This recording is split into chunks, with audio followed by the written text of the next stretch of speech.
All right. Hello, everybody, and welcome to our session today. I am so excited for us to get started. We have an amazing crew here. Today's session is from player to creator, interactive 3D in the classroom, and we have got experts from all over here, from the industry side, from the school side, from the State Board of Education side, here to just talk a little bit about what it means to move from being a player to a creator and bring this interactive 3D in the classroom. So we are going to just run down for some quick intros. My name is Doug Konopelko, and I'm the National Esports Manager for CDW Education. Been in education for the last 15 years and joined by an incredible cast of characters here. So down to Jay, just give yourself a quick intro. Hi, I'm Jay Welk. I'm the Director of Career and Technical Education for the Davis School District in Utah. We're about 20 miles north of Salt Lake City. All right. Thank you, Jay. Steve. Hey, everybody. My name is Steve Isaacs. I'm the Education Program Manager at Epic Games, which allows me to support teachers and schools and school districts in bringing our tools into the classroom. And prior to starting at Epic, I was a classroom teacher for 28 years. So, definitely an educator through and through, and excited to be able to support educators now in my new role. Just 28 short years, huh, Steve? 28 short years. Liz. Hi, my name is Liz McEwen, and I'm a video production instructor at the Catalyst Center, where Jay Welk is standing. We are teaching students how to produce video production virtually, and we have some amazing tools in our studio that Jay will show you in just a few minutes. All right, and over to Christina. Hi, my name is Christina Yamada, and I represent the Utah State Board of Education. I'm the Computer Science and Information Technology Education Specialist here. Wonderful. So we are going to throw it over to Jay, who's going to tell us a little bit about what he's standing in front of and a little bit about the program that they have there in Davis. Yeah, thanks, Doug. I appreciate that. It's great to have you visiting our studio today. This studio has been open with students for about 3.5 months now. And when we built this entire technical high school, we really had industry and post-secondary education, as well as secondary education, informing what went into this school, what went into this particular studio. We happen to have our architects in a meeting at one point with our local universities, Weber State University. And we had the director of the film department at Weber State University in our meeting with architects, with general contractors, with our local contractors. And one of the architects asked the director of film at Weber State, should we use a green screen or a white screen? And the director of film said, I wouldn't use either one. Industry's moving to an LED wall. So that's what I would go with. That's what your students really need to learn on. So at that point, we started checking on LED walls and what it would entail to bring an LED wall into our high school, technical high school. And not only that, what type of software would we use on the LED wall? We found out that the Mandalorian series was filmed with an LED wall, much of that. It was digital sets. It wasn't taking the crew and cameras out on set, but bringing those sets into the school and into the studio. So we started to move in that direction. I remember calling one of the distributors for LED walls, and I said, can you tell me, we're building a new high school, we have an LED wall we're putting in, can you tell me maybe about it, what's the cost of an LED wall? And he said, now, wait a minute, you're a public school and you're putting an LED wall in your technical high school? I said, yeah. He says, you'll be 10 years ahead of anybody in the country. And this was a distributor that does a lot of studios, a ton of studios. But this particular studio and LED wall, when we were looking at it, we looked again at what type of software. And as I looked at and we researched the software that would be used with the LED wall, we kept coming back to Epic Games, to Unreal Engine. And then quite honestly, all of us, as we watched, whether it was their own video from their site, Epic Games, or if it was a YouTube video, it was amazing what was going on with virtual reality. not only with, the Fortnite, they're creators of Fortnite, and in their accelerated program, they have Fortnite Creative, that's part of it. But to see the Lumen software, to see the MetaHuman software, the Twinmotion, which one of our students used for this, and she's here, Ashlyn's here, and we'll talk about it, but that used for the particular environment you see behind me, that was all used. And it's amazing what's going on in the 3D world, in the virtual reality world, and game development. And all those programs are here in our school. We have audiovisual, we have software development, game development. We have a drone program that also will benefit from this. So this is a particular LED wall. Ashlyn, do you want to come in and just mention how you created this particular environment, software that you used, and what you did? All right. So we kind of mentioned I just used Twinmotion to make this. So it comes with a lot of preloaded, like pre-made characters and stuff you can use, and then you kind of just get to place it where you like. So it's super beginner friendly and easy to use. And Ashlyn, you're what grade? Senior. Senior, you're graduating in a few weeks? Yeah, May congratulations. 25th. Thank you. Yeah. So how have you enjoyed this environment and working in this environment? This is definitely the funnest class I've been in. It's like school, but better because you can kind of do whatever you want. But there's people all around that can guide you, help you learn how to do it. But you get a lot of real world experience because you learn to manage projects, work with other students, all that kind of stuff. Awesome. Thank you. And Mr. Bittner is Ashlyn's teacher. He actually went through the accelerator program. And maybe you can talk about what's involved with the accelerator program and your training. Yeah. So I have been a software engineer for about 20 years professionally, and I just kind of decided to hang up my keyboard per se and become a school teacher. And one of the big things was, how could I make school look more like a job? Like, how could it, like when my kids come in, I want them to leave at the end of the semester and be like, I know what it's like to work in the tech industry. And one of those, I met Steve Isaacs from Epic in Miami at a conference a couple years ago. And I really was like, this is a lot real life stuff. Our kids are going to be able to come in and work on projects, and they're going to be able to work in an environment that when they leave our school, they're going to be able to go get jobs. We just had a company in today trying to recruit students to come work for them that have 3D modeling and 3D experience. Ashlyn just got done trying to set up an internship with them. And so what we have going on is we have the opportunities for the kids, but it's you give them the freedom to do what they are passionate about. And it's just crazy how they take off and they just do exactly, and they just work and work and work and work. And it's kind of a joke right now, but it's deadly serious to the students. But there's a petition going around the school right now. The students are petitioning to have us leave the school open on Saturdays so they can come in and work on their stuff on Saturdays, which, like, I just roll my eyes at it, but that's how passionate they are about this stuff that they get to learn. And when you really empower them to do it, they just take off. Okay, Doug, that's pretty much what we have. We can answer some additional questions later as we go on, but that's our studio and our students and teacher.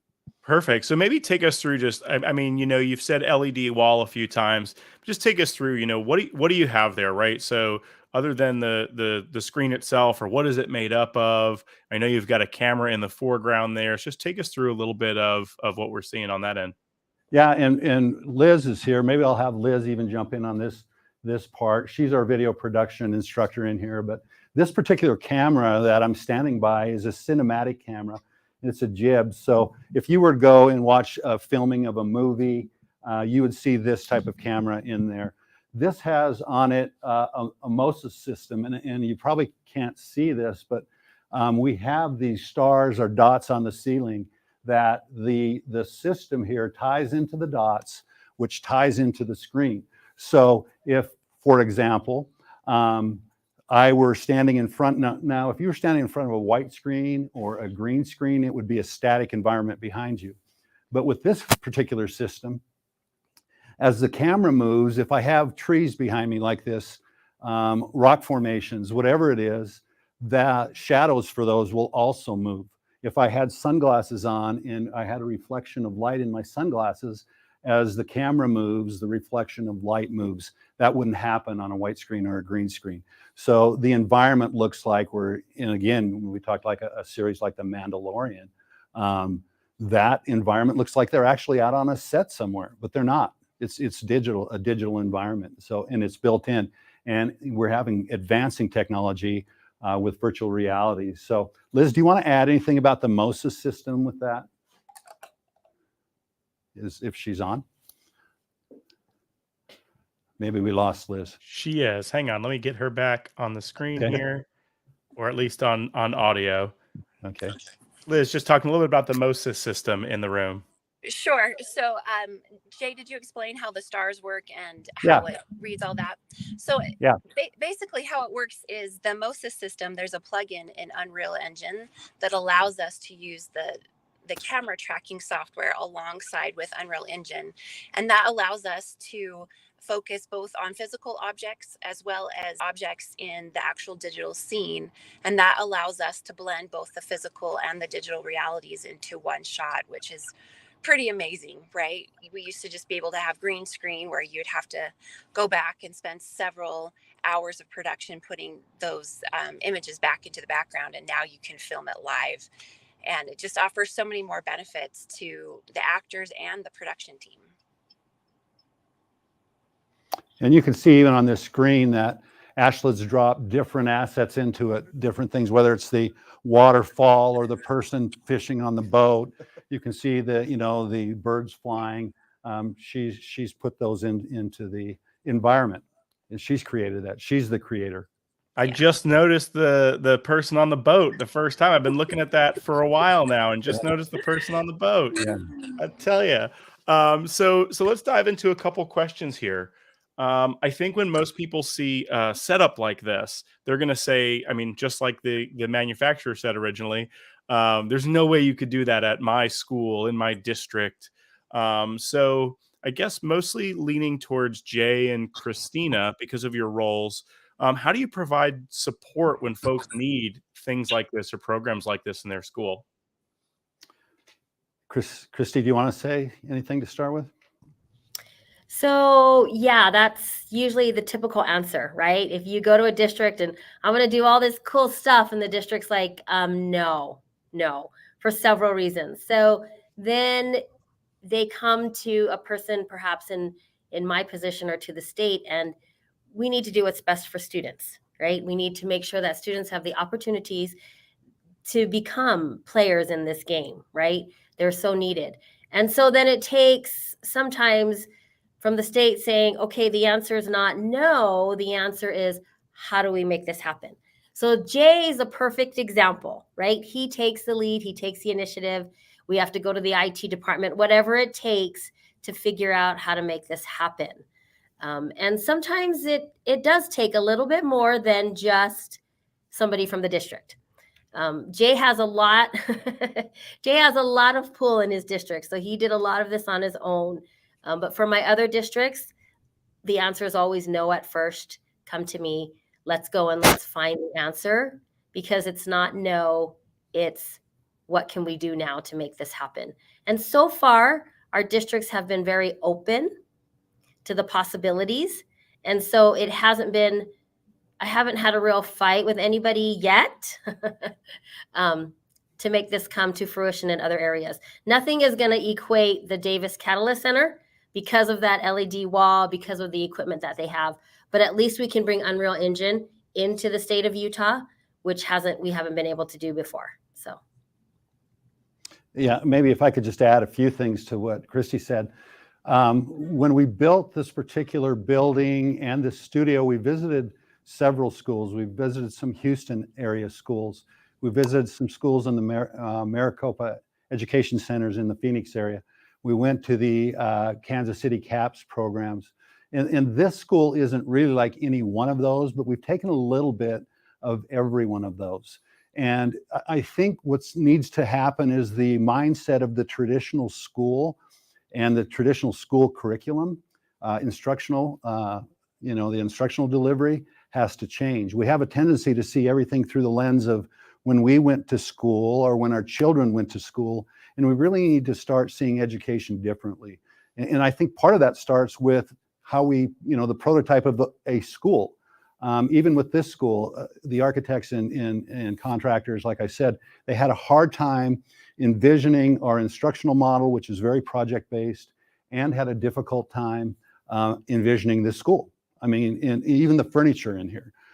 So the prototype of the traditional school really has to change. I don't think you have to go full scale and change it to something like this, but I do believe you have to bring some elements into the way we build schools in our country today. We put, multi-billion dollars into education. And really, we're trying to let students have more control of their learning. Like Ashlyn said, she's the creator. And Mr. Bittner was the facilitator in that situation. And we need more of that in education. That's my opinion. So do you feel like this really closely matches what's in industry at this point? Well, industries come in here. Quite honestly, we're partnering with the National Security Agency, Hill Air Force Base 309 Software Engineering Group, which they engineer all of the software. They develop and maintain the software for the weapon systems, all weapon systems for the military. We have you guys. Epic's been in here. Epic, and Steve, correct me if I'm wrong, but we were the second district in the country that Epic came out and did the accelerator training. And is that correct, Steve? You're the first that we made it to in person. That's for sure. In person, yeah. Yeah, we did. Prior to working with you last year, we did a pilot program with Broward County Schools that was online, and we did our first virtual accelerator program, which actually Liz, I think, was in as well. And then you were quick to find us, and thanks to Derek and meeting Derek, and chat with us. And it was so amazing working with your district, because the level of support that was obvious, and the excitement around getting things started. You definitely were the first, and we would have spent more time with you in person if it weren't for COVID. But fortunately, we did make it, and I can attest to the fact that the Catalyst Center is an amazing place. I wish everybody here could see the entire facility. If I were still in the classroom, I would be. They would have my resume on their desk for sure. It's definitely in line with what I think is necessary in education right now. Love it. So I think whenever we see something like this, right, whenever anyone sees something that's new and has this kind of impact, and maybe is kind of that shiny and new, right? In education, we're obviously held to a higher standard, right? And we have to be linking this to curriculum and standards and transferable skills and all of those types of things. So outside of it, obviously being something where you're saying industry folks are even coming in to learn from this, what does that other side, right? So we're seeing the space itself, we're seeing the equipment, but what does the teaching and learning look like in a space like this? And I guess that's for Liz, Steve, or either of the teachers that use the space, or even Ashlyn on this one. Yeah. So that's kind of the funky model in trying to shoehorn this into the current educational model. I think that's kind of been one of the tricks. And I think that in and of itself is probably going to be one of the biggest changes that I make in my classroom year to year to year. What the model that we're leaning to is, I take in our content management system for our education, we use Canvas in our district. But I've set up our standards and objectives, our strands of standards in Canvas, and then as assignments. And students go through and they work on their individual projects, and then they show that they use their projects to demonstrate competency in each of the individual sections, each of the individual standards that they have to meet. It's the student's responsibility to sit down with me in a meeting and say, hey, so I'm going to do this project, and I'm going to demonstrate this standard, this skill that I have to have learned according to the state education system. I'm going to demonstrate it by doing the following in my project. And then I sit down and I can approve that for them. And we go through, and then by the end of the semester, the idea is that every student at some point in any one of their projects have gone through and have demonstrated each of the skills that they needed to learn by the end of the semester. it allows kids to be a lot more personal. From a programming perspective, if they have to demonstrate loops, hey, why do I care if they demonstrate loops using Java, or do I care if they use it, in Unreal using C++, or, it doesn't matter. I care about them knowing the skill set. And if they can demonstrate that to me, then let's demonstrate in a way that you're passionate about, not the way that I sit back and say, this is how you have to demonstrate it. This is how you have to show it to me. Why don't you tell me how you're going to show it to me? So it's been pretty successful so far. I want to change some stuff, but it's been pretty awesome. So, And Liz has never taught before this year. So she came out of industry. She was a producer at 2 of the major television stations in Salt Lake City, and she stepped into education this year and is doing an awesome job. So Liz, maybe you can speak to. Thank you. I appreciate that.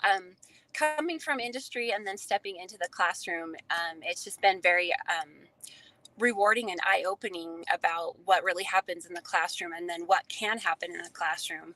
I think high schoolers probably get the shaft a little bit where from the professional side where they feel like, high school students can't do much, but I think it's completely the opposite. I found that a lot of my students have a lot of skills already when it comes to photography and editing. And so being able to kind of combine industry in the classroom has been really amazing to watch these students kind of step up and get excited about working with companies, because all of a sudden they now have a stage to showcase their work. They can work on these projects with these industry, and then be able to show that they can do that and show that what they have to say is meaningful and that they have skills. And so I think the marriage between the classroom and industry, watching it for the first time has been pretty amazing. And the students are learning. They're learning what it's like to be a professional. They're learning how to interact with clients and understand client expectations, and then take the skill sets that they're learning and then produce work where people will actually be able to see it, and instead of it just being turned in, which is great. I'm not minimizing that, but they also have like another place to showcase their work. Yeah, I could add a few things as well, and to both of what both Derek and Liz have said. Derek spoke earlier too about the idea of kind of creating a space for his students that felt like industry or felt like studio environment. And if you walk through Catalyst, I mean, that's what you get. Kids are and it's funny because the skills they're learning, you had brought up, Doug, about transferability and such.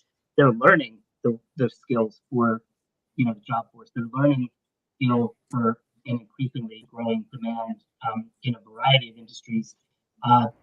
They were I've had a lot of talks with Jay and everybody at Catalyst, and they knew from the beginning that it was really exciting for them to be engaging with students using Unreal Engine, because there are so many industries that are leveraging that technology, including advertising and fashion and automotive and aerospace, and of course TV and films and games and such. So they're giving kids those opportunities. There are even a lot of programs right now that are using this as an alternate pathway for kids that may or may not, be planning on going to college, because we can get them those skills in high school. And Liz made a great point too about, we sometimes underestimate kids. One of the biggest things that I learned in the classroom and I hope took with me to Epic is that kids are often the expert with these tools. And if we wait until we feel that we are expert enough to bring these tools into the classroom, we're giving up on a wonderful opportunity. Rather, let's entrust, and empower students to learn and get them started and then watch them flourish. And I think, I'm guessing that Derek and Liz can both attest to the fact that in their respective programs that they've seen that, so I'll throw it to them a little bit to see if where they feel on that. I agree. We're planning on doing a concert at the end of the year, and we're going to live stream that to our YouTube channel. And so I've been working with the students to set up like a 4-camera feed show where we can switch between 3 cameras and a live drone shot. And I basically gathered all the equipment and we sat there in the studio and we troubleshooted how the whole system would work, how the inputs would work, how we would switch, how could we get audio.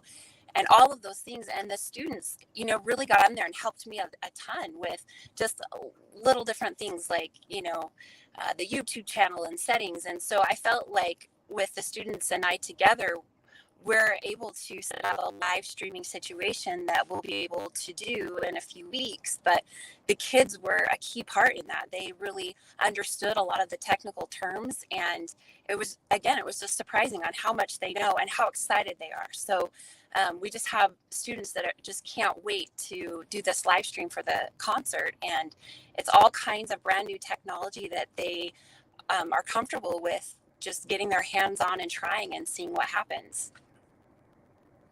Yeah, I think in the classic educational model, teachers are terrified to say, I don't know. And the student asks them a question and they're so scared to say, I don't know. And Ashlyn, how often do you hear me say, I don't know when a kid asks me a question in class? Quite a lot. All the time, because they're asking hard questions about things that, quite frankly, it's not super knowable for me, given how long I've been at it. And I leverage students like Ashlyn, like we needed a background for this, what we're doing for the video today. And Jay and I just went to Ashlyn at the end of last week and said, hey, Ashlyn, we need you to throw together a cool 3D scene for somebody to walk in front of. And she's like, I got it. And she threw it together. And it's exactly, so we turned to her as the expert because she spent more time probably than me working on it this semester. So to me, I become the facilitator and I have to be okay with not knowing the answer to everything that they ask. But what I have to make sure that I do is that I keep driving and I keep I will not give up. If a kid asks me a question, I'll find the answer for him. If I have to get on the Discord and talk to Steve, or I have to ask a question to somebody, I'll be like, hey, there's got to be a teacher out there. There's got to be somebody at Epic. There's got to be a resource out there where I can find an answer for this kid's question. But in the moment, I have to be okay to look in a kid in the eye and say, I don't know the answer to that yet.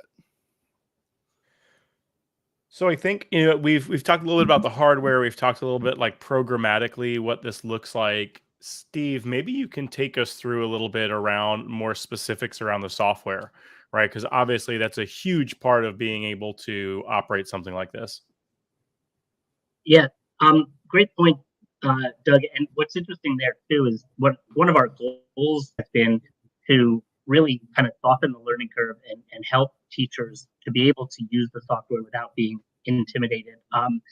The main tools that we're talking about, at least in the accelerator program and what they're using, like at Davis, there's like Fortnite Creative Mode, Twinmotion, and Unreal Engine.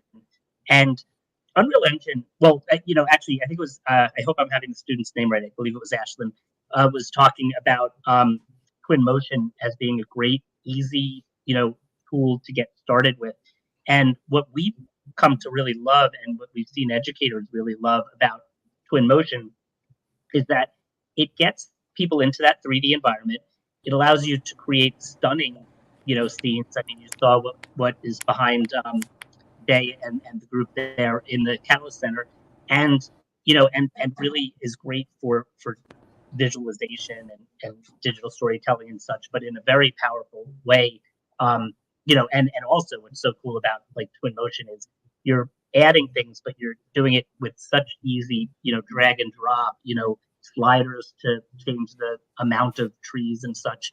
And it's pretty much like you click a couple of buttons and you're in your seat in VR and can continue to manipulate it in virtual reality.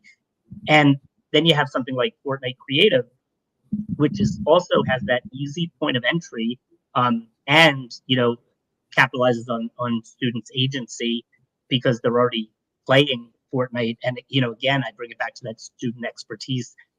When I was using that in my classroom, just like Derek pointed out, I knew that the kids knew it. I knew it a little bit, learned a little bit to get started, but really trusted in them to be the ones to master the use of it. And it starts out real simple where you're placing prefab buildings and things like that, and then adding taking parts of existing buildings to build what you want to build, and then adding devices for automation. So all of these tools have what we call this low floor and high ceiling, where getting into them on a very introductory level is reasonably easy, but what you can do as you get more skilled is where it really becomes exciting.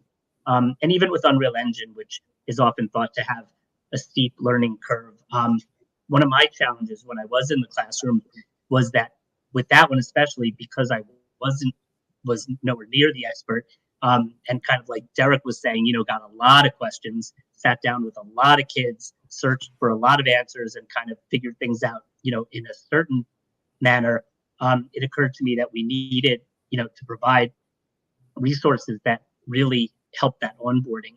So some of the resources that we brought into that training include, like a project on creating your first game in Unreal Engine, where we start real simple. And I see Ian Southwell is in the call, and Ian is responsible for much of the curriculum development and resources, including our hour of code activities in Unreal Engine, as well as our new robotics learning kit, which just came out. So we're really trying to reach teachers and students kind of where they are and make that process as easy as possible. So, so we're talking about sophisticated software. We're talking about industry standard software. We're talking about tools that kids are excited about learning. So, that's kind of, what it's been all about. But I think part of the key is both that combination of making it easy enough to get started, but leaving it open-ended enough that as kids start developing those skills, they learn what they want to follow their passion in terms of the projects. Like in Derek's class, I'm sure much like my class, I was teaching game design. Kids wanted to do vastly different things in their game. So if I was trying to have them follow me and teach everything along the same, path, that would have been a huge challenge. When I teach kids the basics and then let them say, wow, well, I wanted to do X, Y, or Z in my game, and then they're motivated to go out and learn that. That's where a lot of that happens as well. So, it's amazingly powerful software. It's and it's, again, we're getting kids hopefully prepared with these skills that they can take right into, industry, And our kids in the studio aren't just working with that software. They're also working, we're an Avid learning partner. So they're working with Avid Media Composer and for video, and Avid Pro Tools for audio. The Media Composer is the editing software that the entire Marvel movie series was edited with. So our kids can come out of here with certifications with that software. And I've got to thank Christy really for this, because we're funded on the certifications that the kids pass. And she went in our behalf to the state, because Avid Pro Tools and Avid Media Composer was not being funded by our state. But we petitioned for that. She went to the state and really helped us get that for funding. So now it's recognized, both are recognized by the state of Utah for funding in CTE. So, Christy, maybe let me throw this over to you. What does that process look like if there are other state leaders out there or district leaders who have found, industry standards that they want to get added to sort of the repertoire of the state being able to support and provide as industry certifications?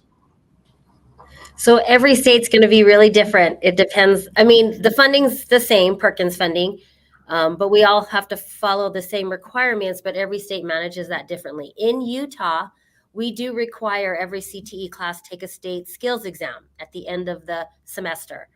And so what I did was I went to the state and I said, yes, students can still take that state skills exam, but that exam's only good in Utah. Only Utah people know what that is. How about we give them an industry certification that's good nationwide, right? What an awesome benefit that would be for students. And so I just have, my role is to then take that industry certification, apply it to Utah's strands and standards, and verify with the testing committee that it is an equivalent. It's a good, broad, content knowledge specific test that will test the student's ability, as well as, like I said, not only give them a pass for Utah's strands and standards, but give them the benefit of having that industry certification that's valid across the United States. And Excellent. We've done that with lots of other, I mean, we've done it with programming, with like Jay said, with Avid. So we're open to giving students what they need to be successful so they can walk right into an industry and prove their content knowledge, not just with a resume, but with an industry certification. Yeah, great point. And I think with seeing that Mike Washburn has thrown a comment in here as well. This is now an international webinar. So Mike coming to us from Canada, but so it says like the advantage of doing this type of teaching with Fortnite, Twinmotion, Unreal Engine, right? This ties right into what Christina was just saying. This is industry level tools. This isn't education only or a light version that then the students will have to learn how to use the real version once they graduate, right? This is what's really being used. So I think that's really important to hit on sort of over and over again when we talk about these types of programs.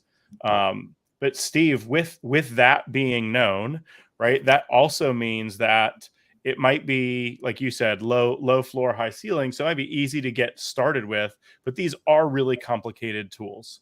So I think that's sort of why you have a program like the Accelerator. So talk maybe a little bit about, if there are teachers who are interested in bringing this into their work, right? What do they need to do, or what options are out there that you can support with? Yeah, absolutely. So the Accelerator program, which we did a specific cohort for Davis schools and other surrounding areas in Utah, is the program that we're doing. It's a 30-hour professional development opportunity. We can do them. We have 3 coming up this summer that are ones you could apply for right now. We do it as a hybrid, we do it as a fully in person, and we do it as a fully virtual experience. And basically, we guide teachers through using Unreal Engine, Twinmotion, and Fortnite Creative, and guide them through activities and lessons that they could bring right into their classroom. We utilize a lot of the resources that we've created specifically to help them onboard these tools. So basically, after the training, the teacher has resources and activities that they can bring right into the classroom. And a lot of those activities have, step-by-step guides and very detailed lesson plans to help a teacher. We think of it more as wanting them to be able to facilitate the learning rather than necessarily be an expert in these tools. So that's our big goal, is to make it easy enough that after our training, they can adopt the tools in the classroom.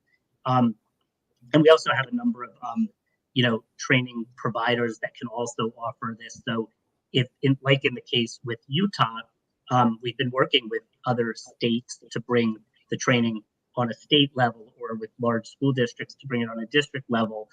But we're also offering a number that for the select teachers that are like, I want to take part of this, but my district's not doing it on a larger scale, they have those opportunities as well. And in fact, just as a quick shout out about the way our summer programs are working, if you're heading to ISTE, one of our programs this summer will take place 2 full days at ISTE, and the remainder of that's online. We're doing the same thing for Games for Change in New York City, which will be 2 days in person and the rest online. And then we have a full virtual option.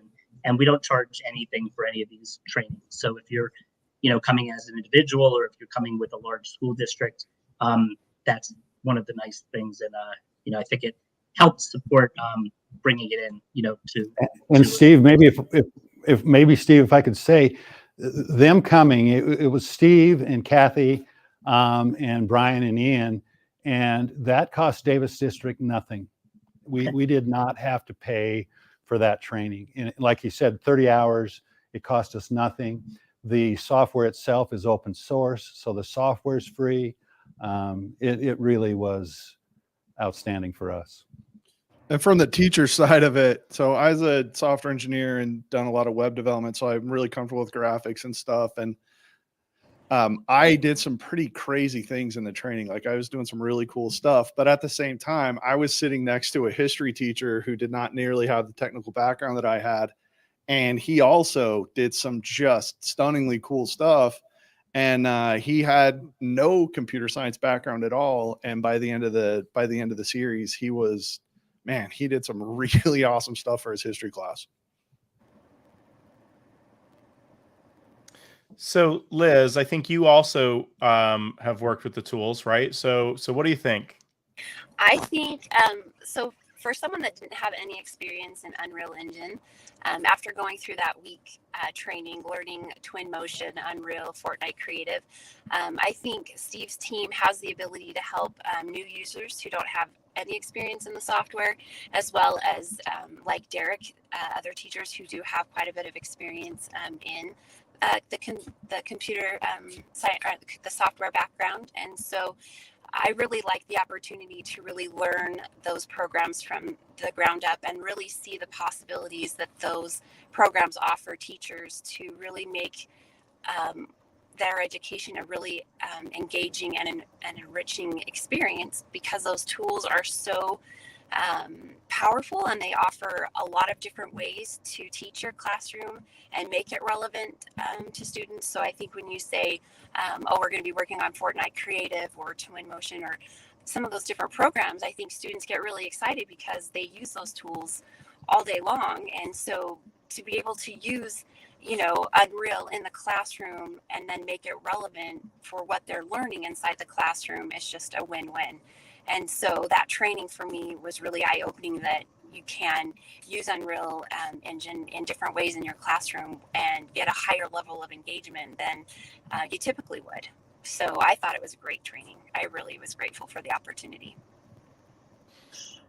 All right, perfect. We're going to dive in. We've got a few questions here in the comments and in the chat. So first one from Mr. Washburn himself. There's a long comment and question here, but basically it says, you know, how are we seeing success in making the case to hesitant educators and parents who might hear something like Fortnite and say, well, I don't want my kids learning anything about that. So Steve, this seems like one that we're going to start with you or with our practitioners here. Anybody? Yeah, happy to start. So, I mean, one of the things is that, you know, our goal is creating the next generation of content creators, right? So these tools are supporting that endeavor greatly. Fortnite Creative is really a sandbox environment, so it's much like, you know, sort of like Minecraft, but using the graphics of Fortnite and some of the other elements within Fortnite. But when you get to Twinmotion and Unreal Engine, you know, you're also talking about tools that are being used, you know, in so many different industries, as I mentioned earlier. So I think, you know, it's about the, you know, with the Fortnite part, you could really argue that, you know, we're meeting the kids where they are, we're sort of honoring what's valuable and important to them. We are leveraging their expertise. I used to have parents a lot with products like that I brought in the classroom. They'd say, well, my child's playing this at home quite a bit. Why do we want to bring it into the classroom? My response was often, I think that's exactly why we want to bring it into the classroom, because we want to leverage that expertise. Like they're not playing Fortnite in class. What they're doing is they're meeting their learning outcomes for whatever class or content area they're talking about. In fact, Mike, who asked the question, developed a number of the lesson plans for us that were social studies lessons that had kids create some pretty dynamic content in Fortnite Creative, none of which, you know, had anything to do with the aspect of the game that, you know, had, you know, guns or what have you. So I think that's an important thing. But again, when we talk about the preparing kids for the you know, these jobs that are in such high demand, I think that argument alone is pretty strong. For us, it was somewhat difficult because we had to have, I think, Steve, we maybe had more than one meeting where we set up meetings with Epic Games and with our IT department, because there was some real concern about Fortnite being, you know, first-person shooter game that they would be looking to try to develop, and that really wasn't the case. It really was a sandbox like Steve was talking about. But we had to meet with IT and work through that, kind of like Christy was talking about earlier. How do we make it happen? And our IT department, which is a pretty robust IT department, they worked through it and worked with Epic on making sure that it was a safe environment for the kids to work in. What if I could point out also one important thing when it comes to Fortnite is has an ESRB rating of 13 plus. We're very, you know, it's very important to us to honor that rating system. So we don't create any lessons or learning materials for children under 13 when it comes to Fortnite. And there are some schools that definitely are not bringing in Fortnite for a host of reasons, and that's totally valid. You know, if that's you know, in line with what's important to them or their concerns. And if that is the case, working with Twinmotion and Unreal Engine are very different too. So it's worth mentioning that. From a classroom perspective, I think the biggest thing is when I hear statements like that, my ace up my sleeve on that is just to simply show them what the kids are doing. And when you just let people see what the kids are actually doing, and it's just funny how they come in all aggressive, and I don't want my kids playing that. They're not my kids. I don't send my kids to school to play video games. And I'm like, okay, just come look, right? Just come look at what they're doing, and then have them explain it to you what they're working on, and then take a step back and then decide, right? Like, just come see what they're doing. And it's awesome how disarmed adults are when they're talking to a student directly about this project that they're working on. And they almost without fail, the adults walk out of our school like, wow, like those kids are really, really impressive. And so that's something that you throw that, just show them, just let them see it. And it's just funny how quickly their opinions change. I would like to echo that too. I mean, just being able to watch the background with behind Jay and the student and Derek, she built that scene out of Twinmotion, and you can just see the benefit of having that tool available to the students and just kind of unlocking their, the potential and the possibilities of what that could do, especially for us, like in virtual production. Having students that know how to create backgrounds in Twinmotion that we can film in front of is amazing. I can't wait to see what different scenes that our students are able to create in that software. All right, we're going to take a turn here real quick. Question came in. I think it's valid, and you definitely want to talk through it a little bit. So Kevin said, coming from a willing New York district, one of the greatest barriers he's found is getting Epic to sign a vendor agreement for compliance with data privacy law. And I think that this is something that those of us that have been in technology or instructional tech for the last 10 years, right, deal with all the time. So great question, and to you, Steve. Yeah, thanks for asking, Kevin. It is a great question, and one that I address quite often, and I value. So this has been something I've been working really hard on, is basically breaking down any of the barriers to entry that we've been experiencing, and this is without a doubt one of the big ones. So our legal department, cannot sign off on a DSA for a variety of reasons. However, our data privacy policy will share, how data is being shared. But beyond that, what I've been working hard on, because I understand that that's a challenge, is that for Twinmotion, for example, we have an education version that we can share. That basically, when you apply for that, you receive access to an offline or auto installer that doesn't require you to use the Epic Games launcher at all. And the same. Well, there's a way to do that for Unreal Engine as well, and pretty soon we're going to have it be streamlined to that same process as Twinmotion. So shortly, you'll be able to fill out a very short form as an educator to gain access to that offline installer, and you'll be able to utilize either Unreal Engine or Twinmotion without the Epic Games Store, which is the standard way that it's delivered. Fortnite will continue to be a challenge because everything for Fortnite is stored based on your account in the cloud, which is actually really great for school projects, because when you go between home and school, your content follows you, but it is a challenge for situations like the one brought up with the digital sharing agreement. But I hope that it makes sense that the solution for the other two kind of gets us beyond that. And there are schools like in Jay's district in Davis, they've determined that they could allow for the Epic Games launcher within their school, and I think there are other interesting things about the age situation, because some schools, if the kids are 13 or above, then it's less of a concern for signing up the DSA. But I do definitely honor and understand the challenge that schools have, which is why I think I've been working so hard to find an alternative solution. So hopefully that helps with what you're looking for. Maybe I can. Oh. Go ahead. just really quick from a state perspective, PII is a huge thing for every state. I agree. And so how we kind of not get around that, but we ask each individual LEA if we cannot sign a statewide agreement to just make sure they have parent signatures for their students specifically in that course or in that class. Because not only do they use Unreal Engine, they probably use other methods as well that need that. So as long as each, and when I say LEA, each school district can create their own disclosure to have them sign it. And that's how we as a state can do it, unless we can build that PII partnership with any vendor. So it is a big thing. Kevin, I will agree. If you can get a state agreement, it would be so much easier for everybody to implement 100%. So we all I have agree. been sitting comfortably in our chairs, except for our three folks who are standing in front of the LED wall. So as we're wrapping up here, first of all, thank you to all of our panelists here.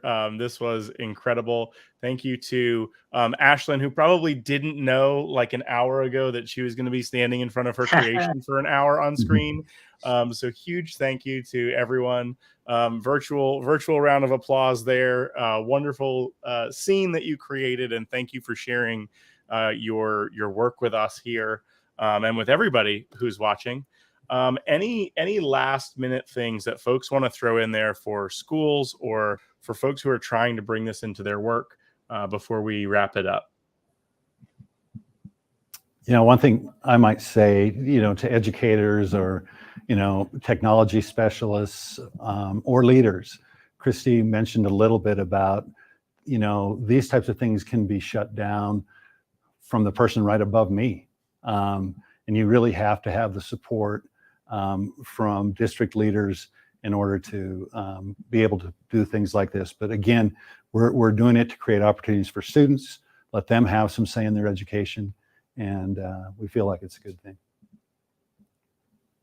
Yeah, I'd love to add something real quick too. One is, and I'm so grateful for the folks at Utah and Davis.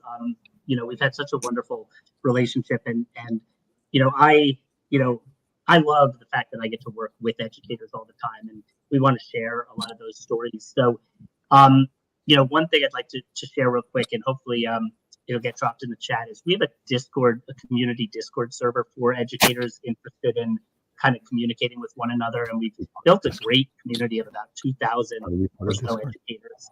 So I'd love for people to join us there and engage in discussion, and also support one another.